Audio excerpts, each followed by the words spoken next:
It's out. It's out. Future. It's out. It's out. Future. It's out. Future. It's out. Future. It's out. Future. It's out. Future. It's out. Future. It's out. Future. It's out. Future.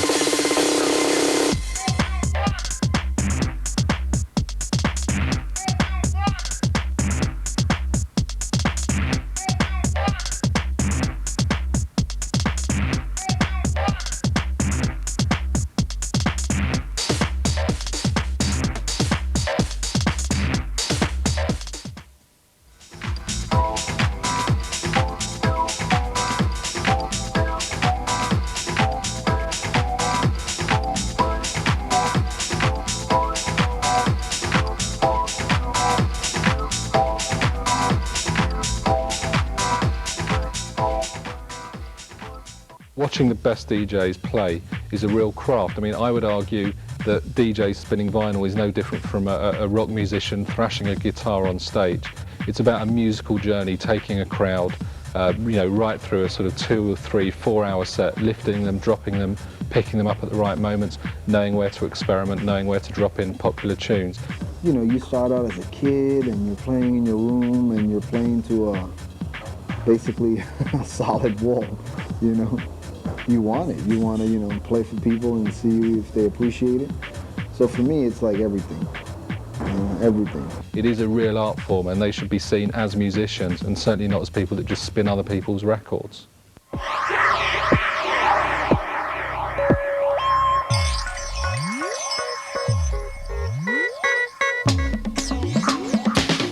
started DJing back in '87 and the whole point of me being a DJ was to take people on some sort of a journey and make them question what's going on around them. It's all about communicating with the crowd. You know, if it's not for them feeding off me and me feeding off them, that's where the vibe comes from. So you're totally communicating.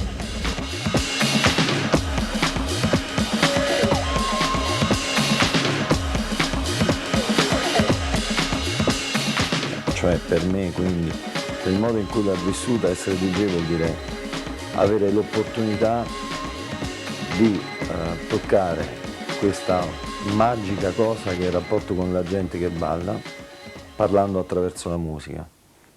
What it's become a culture in which, there's different DJs that express themselves differently. I kind of see myself as having a medium to express myself. As a communicator, I can say, well, sort of. It's more like a storyteller. I see myself as a communicator. That's how I get my point across with the fresh new music and ideas that I create at home or in the studio, and be able to reflect those sounds and those emotions across to the people and see tears drop from kids' eyes when you actually touch them emotionally and spiritually with your sound. I want to see them communicating. I don't really want everyone staring at me when I'm playing.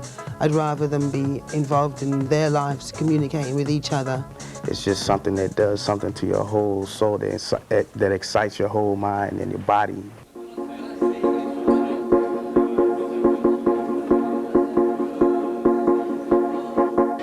For example, I was also recently in Berlin, the Love Parade, and everyone was facing the DJ. Everyone was looking at Sven Vath doing his set, and he was a big hero, and whatever arm gesture he made, everyone was responding on it. I play for the crowd, I'm there for the crowd, and on the right way, in a good mood, I get this direct feedback of the crowd. And so it's kind of, they give me something, I give them something, and it's, we're going slowly up, up, up, and up. Well, I think there have been huge changes in the status of the DJ in the past 30 years. The person who does that job has gone from being kind of a technician with a large record collection, which is what they were in the 60s for the most part, to an artist of sorts, who displays creativity in the way he or she chooses the music, mixes the music, and sometimes remixes or even produces the music, because there's now a kind of a trajectory by which a DJ starts off in the clubs and ends up in the recording studio. I started out very, very small, very, limited, equipment, limited technology, but sometimes that's when music gets distilled to its purest element and purest form, and I think, it's always important to keep that, because at the end of the day, you'll come back to that, and some of your best records will come from one little box. Technology created the type of music we now call electronic DJ music, whatever. If it wasn't for technology, I don't know how to play an instrument. Most of my fellow DJs don't either. Pretty much every kid has like a home studio, and that has to do with technology becoming really affordable. So it's helped the scene in some respects, but also you have a lot of people that really shouldn't be making music just because they think it's a cool thing to do. Some people just pick up an MPC and feel they can just bang out tracks and just get away with it, and they can. Because technology is there to do it. A few years ago, there's nowhere in the world you could have done it. You had to have live bands and everything else, and the proper people to record it. Samplers, or the new technologies used in dance music, can enhance or reify dance music in much the same way that the guitar might enhance or reify rock music. It depends on the user. We make music, we happen to touch people's heart with that music, so it means that it helped us, non-musicians and other non-musician people, to be able to express ourselves through music. Dance music technologies are actually quite complicated things to use well, and although it's easier to be self-taught with those instruments than, let's say, a violin, that it still takes a great deal of skill to use them well and to use them originally. In my music, I still use live instruments. Even though I use, a lot of samples and what have you, I still have a lot of people come in and play a lot of stuff. And it's just about mixing and matching it, and making it together. Technology is what you make it. Basically it's a dead piece of metal and boards and chips, whatever. So it's totally dumb. So it cannot go against you. These technologies have really opened new doors and enhanced dance music. All you need is 2 decks of the mix and you can do anything. And I think there's a missing link between what these companies are making and what the DJs want to use, and they need to start talking to each other. Most of it is a bit of a con. There's a lot of stuff coming out targeted at DJs. The manufacturers just want to sell product. It's the big market, it's a big youth market. They're just trying to sell product. That's when it hurts the scene, because the market becomes saturated with a lot of records that really aren't that good, and it confuses a lot of DJs. Il problema di sempre dell'arte è in che modo relazionarsi con il denaro.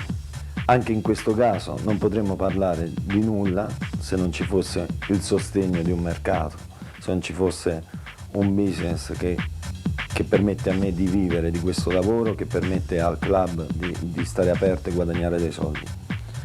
È normale ed è opportuno che non ci sia mai una delle due parti che vince sull'altra. Come on. Come on.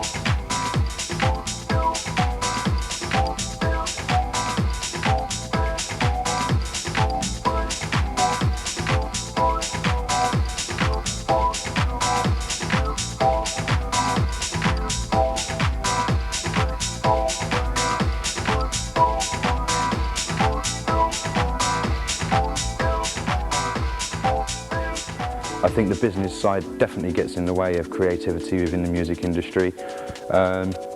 It always points down to the same thing, libre solidi denari, which is Latin for pound, shilling and pence. The history of popular culture in general and popular music in particular is full of contrasts and antagonisms between the cultural development and the industrial development. I think that many promoters now just read charts and names, and they just book the name without knowing exactly what's happening behind. And it happened so many times to me that, people booked me not knowing what kind of music I was playing. And I think in a way it's sad, and it's representing the state of the club scene now. It's just a big industry. I think the promoters that understand that and are sensitive to musically what each DJ represents, ultimately have the best nights. I mean, the days of the illegal raves and all that, they're gone, which is a shame, because half the fun of going to those or playing at them was the fact that they were illegal and that you had to meet at certain points. But them days are over, and a lot of people got ripped off and a lot of people didn't get paid.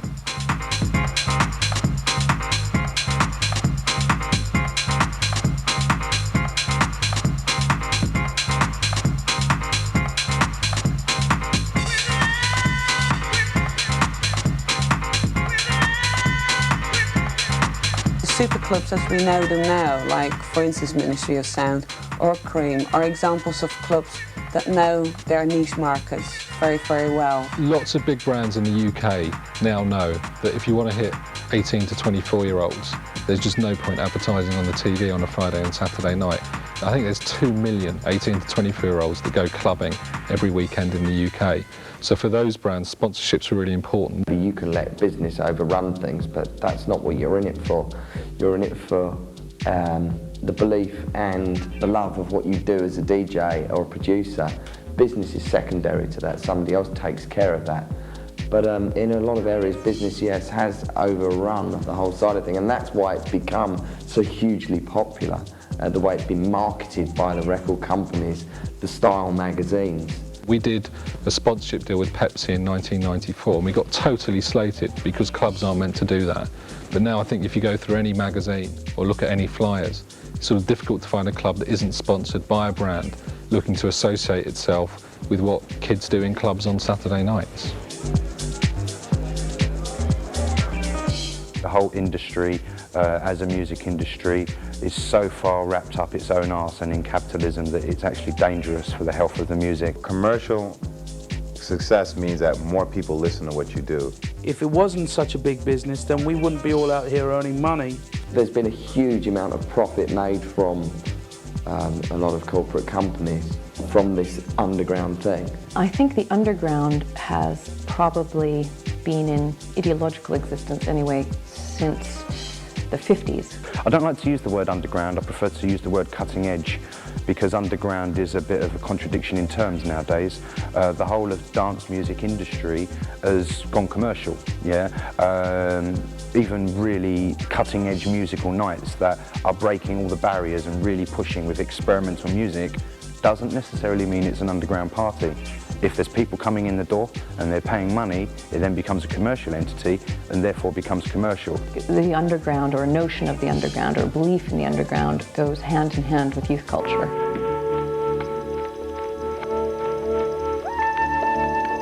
Artists in general, and I consider DJs artists, when they're very creative at what they do, allow the money side of it and the business side of it to overshadow the entire creative process.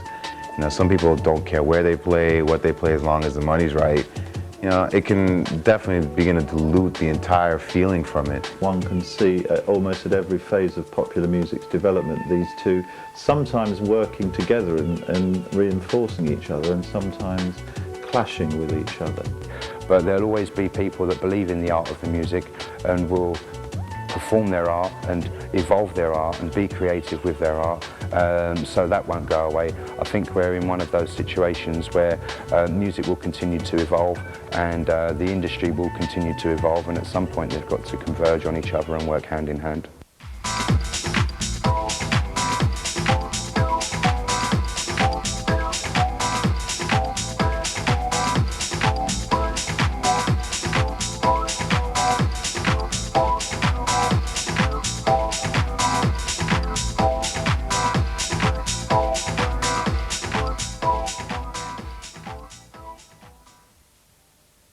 I think the impact of drugs on club culture is very, very powerful, especially in the UK and across Europe, but I think more so in the UK than almost anywhere else, because one tends to be very related to the other.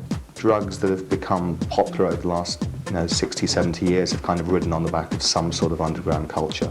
So heroin became very popular with the jazz culture of the 20s and 30s. The beatniks, in the kind of 50s and 60s were associated with cannabis, LSD, and cannabis used kind of frequently with the hippie culture, speed with the kind of punk area. And it kind of matches both kind of, the spiritual or kind of cultural beliefs of that underground group, as well as complementing, I should say, in some way, the sort of music. Drug culture and human evolution have always come hand in hand. Humans have always experimented with some kind of substance that will alter their state, to which they will learn from in some way. Something like ecstasy is a pretty useful drug. If you're dancing to 140 beats per minute, you're going to be up for 10 hours.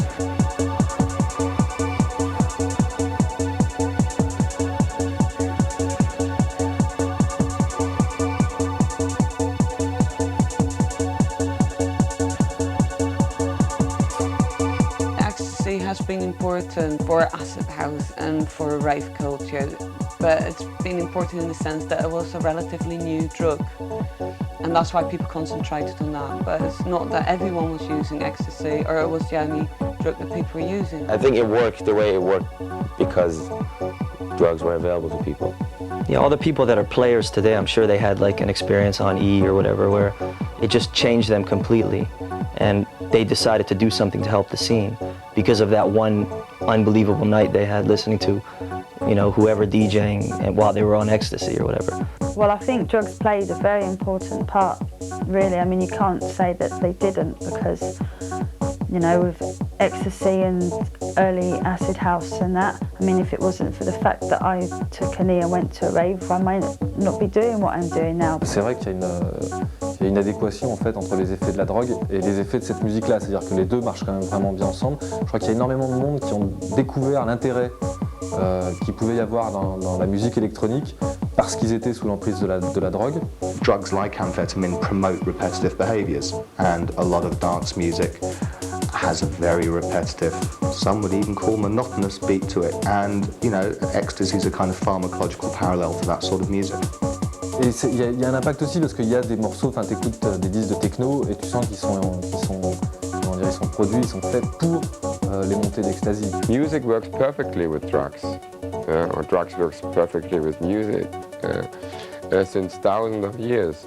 But we are not educated in using it. Ecstasy has its dangers, but, you know, so many things in life have the dangers.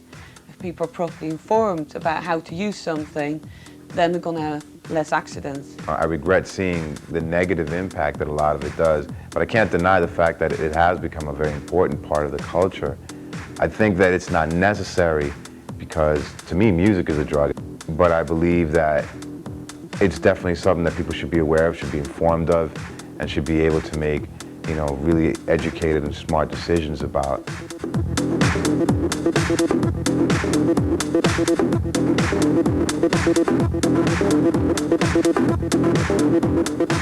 I think the media does place a lot of importance on drugs in the club scene. However, that's the media, and the media cannot be relied upon to cover anything factually whatsoever in life, let alone club culture.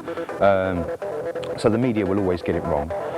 They always have got it wrong, and it will never change. I don't think you can just pinpoint the media. I think everybody uses drugs as publicity, as well as recognising that there is a very clear link between the two. I think you've got to look at clubs. You know, we open at midnight and we shut at 10 o'clock in the morning. And most normal people, certainly Daily Mail readers, you know, are fast asleep at that time. So the media has a fascination with anything that goes on in clubland, and obviously drugs is part of that. So I'm not surprised that it's been sensationalised over the years, although I do think the media is sort of bored with the ecstasy thing at the moment. So it's sort of gone away. But I think people are taking less drugs as well. I mean, there's certainly been a resurgence in bar culture, and I think people are getting pissed a lot more. Alcohol is a drug too, and even though a lot of people don't look at it like that, you gotta take anything that basically affects your body in any way, you know, is a drug. And some drugs are positive and some drugs are negative. Alcohol's been around for 2,000 years or more, and so there's been a lot of experience and a lot of time to pick up on what the problems are. Ecstasy's been around for 10 years, so if there are longer term problems, it probably hasn't been researched well enough to be certain what the impact is. You really have to just be aware of what's going on and just learn either how to say no or basically how to control things, you know. And the more people know and the less misconceptions there are, I think the more informed decisions they'll be able to make. Drugs are just a part of it. Like any other part of business that has a downside, that is the downside.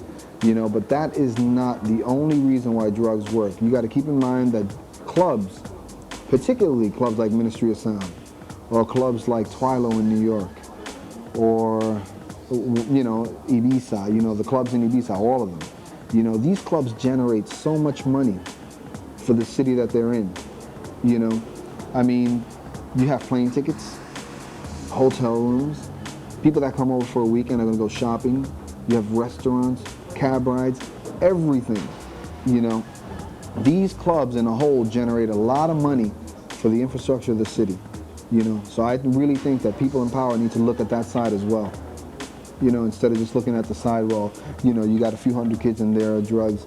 You don't know that. I don't know that, you know. But what we do know is that it's good for business that the club is there.